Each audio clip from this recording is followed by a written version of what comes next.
Uh, I've been putting out some content here recently, our daily financial updates talking about the stock market, really highlighting some of the stress in some of the Bay Area companies, Uber, Airbnb, WeWork, all of that.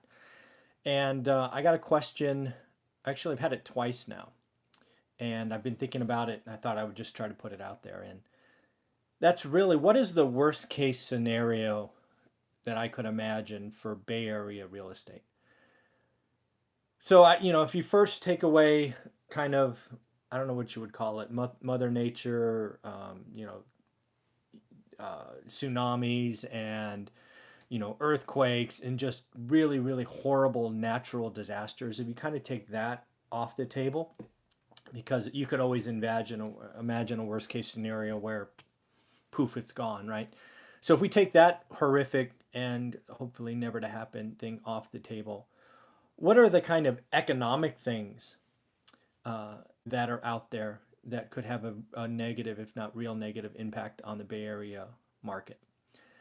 And to do that, I have actually been researching what happened to Southern California when all the military base closed in really the early 90s. And the reason I saw that as the best parallel is these bases had been in Southern California for decades, and they were part of the economy, and people had built real livelihoods around them with no expectation that they would disappear one day. And then one day, through no fault of anyone's, there were decisions made, in this case in DC, that had significant base closures, and that rippled through their economy for years. And it really, really, really hurt real estate values because, first off, people had built models where that were no longer affordable because tenants left. The inventory skyrocketed because there were vacancies, and people had to sell, which meant more people had to sell, and prices fell, and it was a horrible kind of really contained collapse, right? It didn't really impact the Bay Area nor the rest of the country. So I said, could something like that happen in the Bay Area? And we're seeing little bits of that right now, but you can imagine an environment where what we've seen in the last month or two explodes and really takes a life of its own. Let me explain. If you don't know, the Bay Area is frankly unaffordable. I mean, it's off the charts unaffordable, and I've lived here all my life. And um, I mean, there were for just to give you a feel, if you don't know the Bay Area, right? There are condominiums that are now 30 years old, that when they were built were sold for the high 200s, if not low 300s, if fully upgraded, that are now going for close to $2 million. Right? No land, no land to speak of.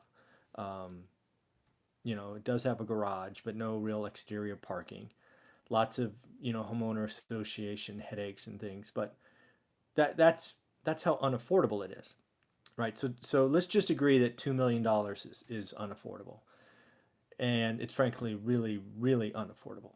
But it's being funded because a lot of the valley the last decade has prospered from a lot of the technology and apps and companies.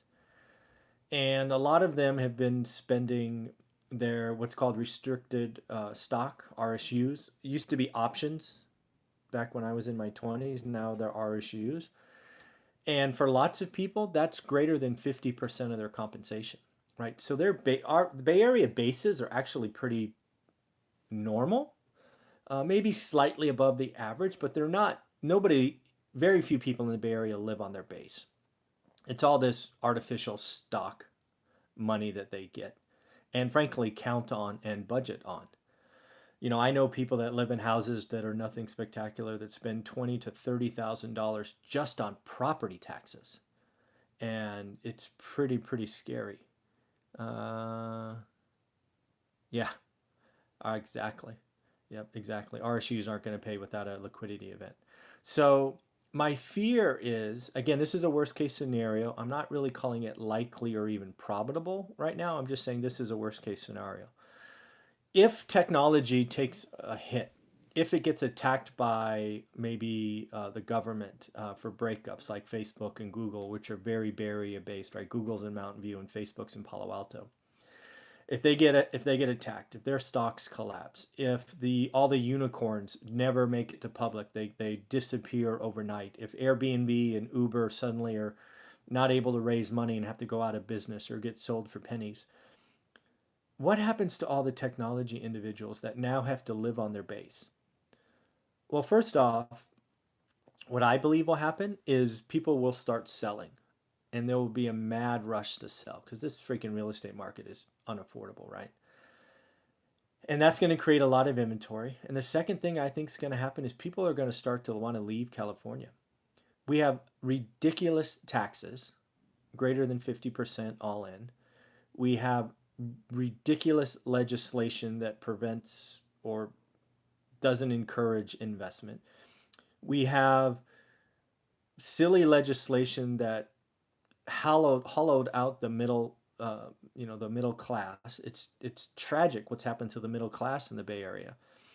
And if the stock market collapses specifically in technology, I think the rest of the country could survive just fine in that market. But I'm just worried about um, what could happen to the Bay Area. And again, I think it could be very similar to what happened to Southern California when the military bases left. I really could see Bay Area real estate falling 50% or more. Again, this is a worst case scenario. Lots and lots of dominoes have to fall in a row to get there. Technology has to go from the darling to the devil, right? It has to be attacked and seen as evil for lots of this to happen. But you can imagine pretty easily stock market collapse, a la .com collapse. RSUs are worth nothing. Think about Uber employees today where the lockup expired and they're undervalued, right? They're down 40% from the IPO. It's not hard to imagine that the Silicon Valley, once the mecca for innovation, ceases to exist because it's unaffordable. We don't have a middle class. It's the weather tax is not worth it, and there are frankly lots of great places in the country to live that are more friendly and growing, and doesn't just have this the upper class and then the everybody living on the streets. It's terrible. So when people ask me what the worst case scenario is for the Bay Area, right? Again, very myopic Bay Area. I think a 50% collapse is on the table for real estate values. Again, not likely, not probable. Too many dominoes have to fall. But if you're going to ask me for what the worst case scenario, that's it. And I think we're going to, if it's possible, it'll happen between 2020 and 23 because this 12 or 15-year run has to come to an end someday. Uh, Technology stocks have high multiples and those will collapse. The private markets will stop funding dumb investments like WeWork that are in Uber that are wasting $1 billion a quarter. And then the employees are going to have to make hard choices. I could see families leaving. Why would you live here if you're living paycheck to paycheck and you don't have those RSU dollars anymore to count on? You'd frankly be making six figures and living like you're broke. It would people would leave. That's what I think the worst case scenario is. And I think unfortunately the Bay Area is set up where that really could happen. The next 2 years, 3 years, it'll be interesting to watch. So if you want to ask me what the worst case scenario is for the Bay Area, there you go. All right, tell me what you think the worst case scenario is. Leave comments below, and of course, have a great day. Thanks.